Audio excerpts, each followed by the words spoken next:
News देख रहे हैं आप और आपके साथ मैं हूं रितु सिंह। और चलिए इस बुलेटिन की शुरुआत मध्य प्रदेश के इंदौर से करते हैं। इंदौर में हैदर से हरि नारायण बने युवक के घर पर कुछ लोगों ने हमला कर दिया। उसके घर के बाहर पथराव कर दिया गया। पथराव के कारण घर के कांच फूट गए हैं और डर के कारण हरि नारायण अब बाहर नहीं निकल रहे हैं। उन्होंने पुलिस से सुरक्षा की गुहार भी लगाई है। तो अज्ञात लोगों ने घर पर पथराव किया है और हरि नारायण ने अब सुरक्षा की गुहार भी लगाई है। इंदौर में हैदर से हरि बने व्यक्ति पर हमला किया गया है। तो हरि नारायण ने सुरक्षा की गुहार लगाई है और पुलिस से सुरक्षा की गुहार लगाई गई। अज्ञात लोगों ने घर पर पथराव किया। किसने पथराव किया अब तक इस बात का पता नहीं चल पाया है, लेकिन अब सुरक्षा की मांग भी की गई है।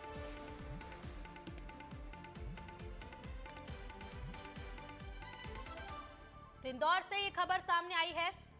इंदौर में हैदर से हरि नारायण बने युवक के घर पर कुछ लोगों ने हमला कर दिया। हालांकि वो लोग कौन हैं ये अब तक पता नहीं चल पाया। अज्ञात लोगों ने हमला किया तो वहीं हरि नारायण ने अब पुलिस से सुरक्षा की मांग की है और हरि नारायण के घर पर यह हमला हुआ। तो कुछ लोगों ने हमला कर दिया और घर के बाहर पथराव भी किया गया। पथराव के कारण घर के कांच फूट गए हैं और डर के कारण हरि नारायण अब बाहर नहीं निकल रहे हैं। पुलिस से सुरक्षा की गुहार भी हरि नारायण ने लगाई है। तो इंदौर से मामला सामने आया है। हैदर से हरि नारायण बने व्यक्ति के घर पर ये हमला किया गया, पथराव किया गया और अब पथराव के बाद डर से सहमे हरि नारायण ने सुरक्षा की गुहार लगाई है।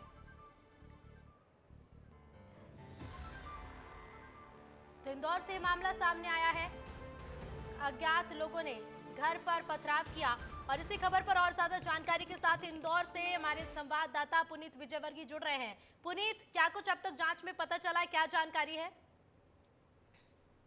जी देखिए ऋतु, जो हैदर से हरि नारायण बना था 27 तारीख शनिवार को इंदौर में खजराना गणेश मंदिर पर 8 लोगों ने मुस्लिम धर्म छोड़ के सनातन धर्म अपनाया था।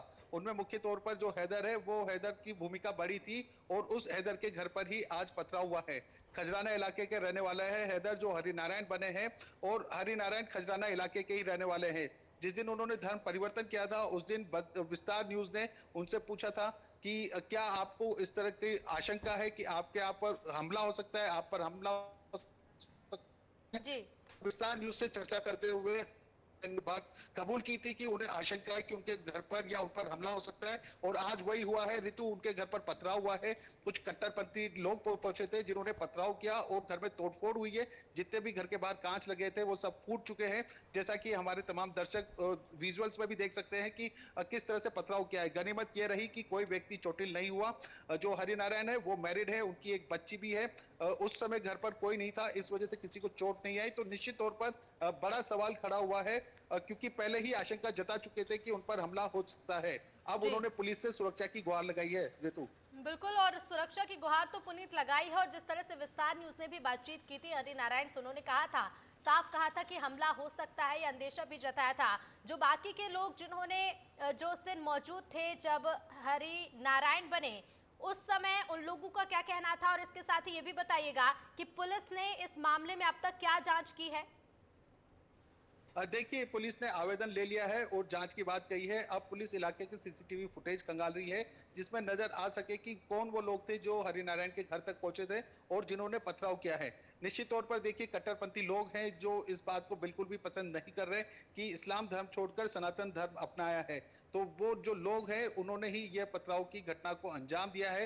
हालांकि किसी का नाम अभी तक सामने नहीं आया है, न ही किसी ने जिम्मेदारी ली है, लेकिन निश्चित तौर पर पुलिस ने इसे जरूर चुनौती तरीके से लिया है और जल्द ही उन आरोपियों को गिरफ्तार करने की बात भी पुलिस कह रही है। जी जी, ऋतु। बिल्कुल बिल्कुल पुनीत, शुक्रिया आपका हमसे जुड़ने के लिए। तो देखिए, पुलिस कह रही है कि जल्द से जल्द आरोपियों को गिरफ्तार किया जाएगा, लेकिन जब विस्तार न्यूज ने हैदर से हरि नारायण बने व्यक्ति से बातचीत की थी तभी हरि नारायण ने इस तरह का अंदेशा जताया था। क्या कुछ कहा था विस्तार न्यूज से बातचीत में, सुनवाते हैं आपको। लोकसभा चुनाव से पहले लोगों का घर वापसी का कार्यक्रम जारी है। इसके तहत इंदौर के खजराना मंदिर में मुस्लिम धर्म से 8 लोगों ने हिंदू धर्म अपनाया है। उनमें से एक हमारे साथ मौजूद है जो पहले हैदर शेख थे और अब हरि नारायण हो गए हैं। खजराना मंदिर में विधि विधान से पूजा पाठ करने के बाद उन्होंने हिंदू धर्म अपनाया है। क्या वजह है और जो इनको मुस्लिम धर्म छोड़ के हिंदू धर्म में आना पड़ा, हम बात करेंगे। हरि नारायण जी, आपने घर वापसी की है, क्या वजह है मुख्य तौर पर? कारण तो बहुत सारे हैं भाई साहब, लेकिन मैं जो प्रेरित सनातन धर्म से प्रेरित शुरू से रहा हूँ, क्योंकि जो सोच और विचारधारा जो सनातन धर्म की है कि क्योंकि अन्य धर्मों में जो मैंने अनुभव प्राप्त किया अपने जीवन काल में अभी, उसमें कहीं ना कहीं मैंने यही देखा। मैं ये नहीं कहता कि सब धर्म वैसे ही हैं या, लेकिन मैंने अनुभव ये प्राप्त किया कि अन्य धर्म को गलत कहना या अपने अनुयायियों को शत्रुता की पात्रता में रखना, वैसा मुझे थोड़ा सा ठीक नहीं लगा। इसके अलावा यदि बात की जाए तो अब जो कट्टरपंथी भी होते हैं वो क्या आपको नहीं लगता है परेशान करेंगे?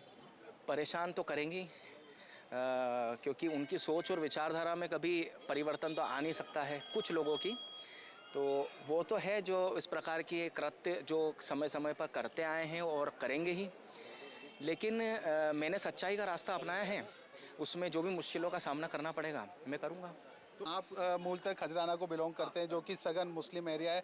वहाँ पर आपको नहीं लगता है कि अब आपका जीना मुश्किल हो जाएगा शायद? बिल्कुल, वो तो मुश्किल होना ही है भाई साहब, निश्चित है। लेकिन निवेदन सरकार से और प्रशासन से यही रहेगा मेरा कि बस उनकी तरफ से मुझे जो सहयोग वो जो मिलना चाहिए वो अगर देंगे तो अच्छा रहेगा। राधिका खेड़ा विवाद मामले में बीजेपी भी कूद गई है। मंत्री और पूर्व मंत्री ने एक्स पर पोस्ट कर राधिका खेड़ा का समर्थन किया और कांग्रेस पर जमकर निशाना साधा। मंत्री केदार कश्यप ने लिखा कि राधिका खेड़ा के प्रति गहरी संवेदना है। कांग्रेस का महिला विरोधी चरित्र एक बार फिर से सामने आ गया। उन्होंने तंज कसते हुए लिखा कि देख रहा है ना विनोद, एक महिला कार्यकर्ता को सम्मान के साथ कुर्सी पर बैठाकर अपमानित किया जा रहा है। तो वहीं पूर्व मंत्री राजेश मूणत ने लिखा है कि राधिका जी ने भूपेश बघेल के अत्याचार के खिलाफ आवाज उठाने की हिम्मत दिखाई है। नारी सम्मान में लड़ी जा रही हर लड़ाई का हम समर्थन करते हैं। और छत्तीसगढ़ में बीजेपी के सोशल मीडिया वॉर ने एक बार फिर से यूपी की 2017 की वो तस्वीरें ताजा कर दी हैं जब सरकार जाने के बाद बीजेपी ने अखिलेश यादव पर टोटी चोर होने का आरोप लगाया था। अब छत्तीसगढ़ में भी बीजेपी ने सोशल मीडिया के जरिए जांजगीर चांपा के कांग्रेस प्रत्याशी शिव डहरिया पर हमला बोला और उन्हें टोटी चोर बताया। तो छत्तीसगढ़ में एक बार फिर से कार्टून वॉर छिड़ गई है। बीते दिनों कई कार्टून पोस्टर देखने को मिले, लेकिन इस बार जिस तरह से पोस्टर जारी किए जा रहे हैं, इन पोस्टर्स ने 2017 की याद दिला दी है। और छत्तीसगढ़ के खैरागढ़ में चुनाव को लेकर निर्वाचन आयोग सख्त नजर आ रहा है। चुनाव ड्यूटी में लापरवाही बरतने वाले 47 अधिकारी कर्मचारियों को नोटिस जारी किया गया। इन कर्मचारी अधिकारियों ने मतदान से एक दिन पहले ड्यूटी पर जाने से इनकार किया था। 26 अप्रैल को हुए चुनाव में अपनी जिम्मेदारी नहीं निभाई, जिसे लेकर जिला निर्वाचन कार्यालय में नोटिस जारी कर 24 घंटे में जवाब मांगा गया है। तो अब 24 घंटे में जवाब देना होगा। निर्वाचन आयोग सख्त है और चुनाव में ड्यूटी नहीं की तो अब नोटिस मिला है इन कर्मचारियों को, जो अब 24 घंटे में इस नोटिस का जवाब देंगे।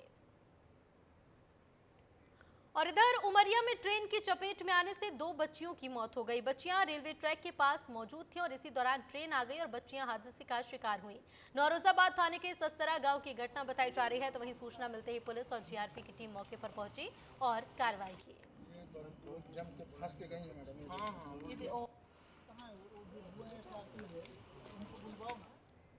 और इधर मध्य प्रदेश के इंदौर में 22 वर्षीय महिला की मौत के बाद अब वीडियो वायरल हो रहा है, जिसमें महिला ने अपनी मौत का जिम्मेदार पति को ठहराया है। दरअसल 15 दिन पहले हुए विवाद में महिला के पति ने उससे मारपीट की थी, जिसके बाद महिला ने अपने मायके में पहुंचकर आत्महत्या कर लिया। महिला का मौत से पहले का वीडियो सामने आया, तो वहीं पुलिस मामले की जाँच कर रही है। मेरे हस्बैंड ने मुझे बहुत गलत मारा, बोला, मारा, बहुत कुछ किया, इसीलिए मैं अपनी जान ले ली। इधर जशपुर में तेज रफ्तार 2 बाइक आपस में भिड़ गई और हादसा इतना जबरदस्त था कि एक युवक की मौत हो गई और एक गंभीर रूप से घायल हुआ है। घायल युवक को अस्पताल में भर्ती कराया गया। हादसा बगीचा थाना इलाके के झांपी दरहा में हुआ। तो दो बाइक की आपस में भिड़ंत हुई और इस भीषण हादसे में एक की मौत हो गई, वहीं एक गंभीर रूप से घायल हुआ है।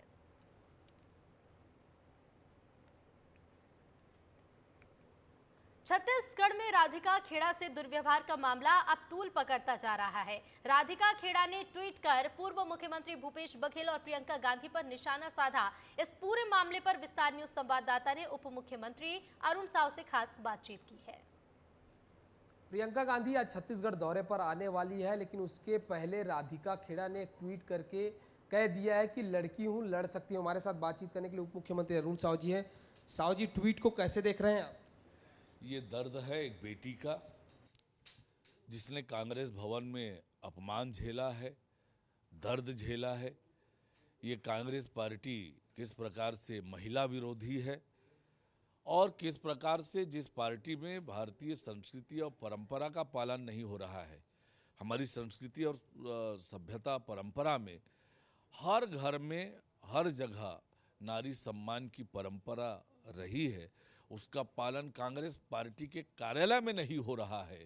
ये बताता है कि कांग्रेस महिला विरोधी है और ये जो कुछ घटना राधिका खेड़ा जी के साथ हुई है ये दुर्भाग्यजनक है। सभी जगह नारी सम्मान होना चाहिए। तो आपने सुना उप मुख्यमंत्री अरुण साव, वो कह रहे हैं कि कांग्रेस में महिलाओं का सम्मान नहीं, और ये भी कहते हुए नजर आ रहे हैं कि राधिका खेड़ा को ही तय करना है कि वो किसकी पार्टी में रहना चाहती है। कैमरा पर्सन किशोर के साथ कोमन साहू, विस्तार न्यूज, रायपुर।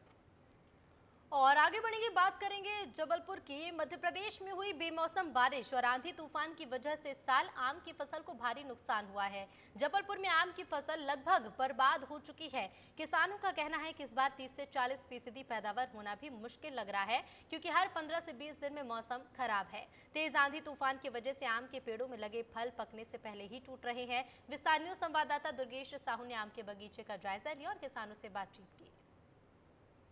आम के शौकीनों के लिए इस बार अच्छी खबर नहीं है, क्योंकि फलों के राजा आम की फसल लगभग बर्बाद हो चुकी है। क्लाइमेट चेंज की वजह से जिस तरह से मौसम में परिवर्तन हो रहा है, बेमौसम बारिश हुई, आंधी तूफान आया और उसके बाद अचानक तापमान में बेतहासा वृद्धि, ये पेड़ बर्दाश्त नहीं कर पा रहे हैं। इस वक्त मैं जबलपुर के सबसे बड़े आम के बगीचे में मौजूद हूं, जो तकरीबन 8 से 10 एकड़ में फैला हुआ है। जो मोर होती है जिसे हम कहते हैं, वो सूख चुकी है, आम के फल सूख चुके हैं और इस तरह से आप जो तस्वीरों में देख रहे हैं, ये फलों की हालत ये हो गई है। जिस तरह से इस बार फसल से उम्मीद थी, क्या मौसम की वजह से वो उम्मीद टूट चुकी है? मोर तो काफ़ी अच्छी आई थी बगीचे में, सारे पेड़ लगभग मोर से भरे हुए थे, मगर अचानक ये मौसम में जो बदलाव आए, हर 15 दिन में बारिश, बादल, पानी और फिर उसके बाद एकाएक भीषण गर्मी। बारिश, बादल, पानी में कीड़ों का प्रकोप काफ़ी ज़्यादा हुआ, मोर का क्षरण हुआ, फल बन पाना बहुत मुश्किल हो गया।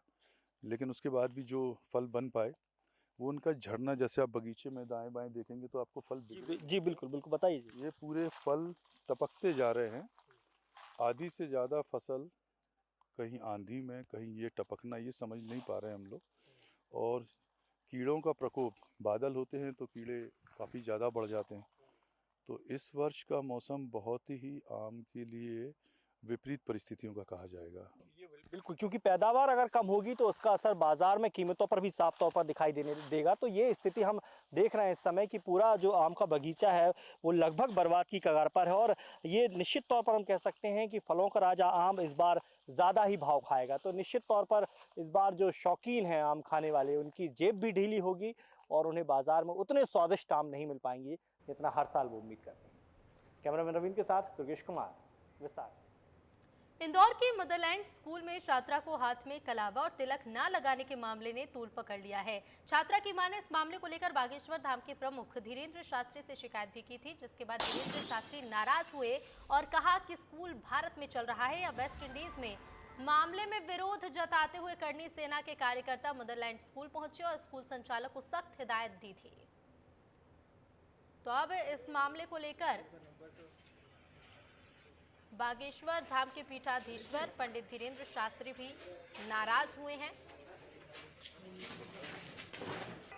और इसी के साथ फिलहाल इस बुलेटिन में इतना ही। देखते रहिए विस्तार न्यूज। नमस्कार।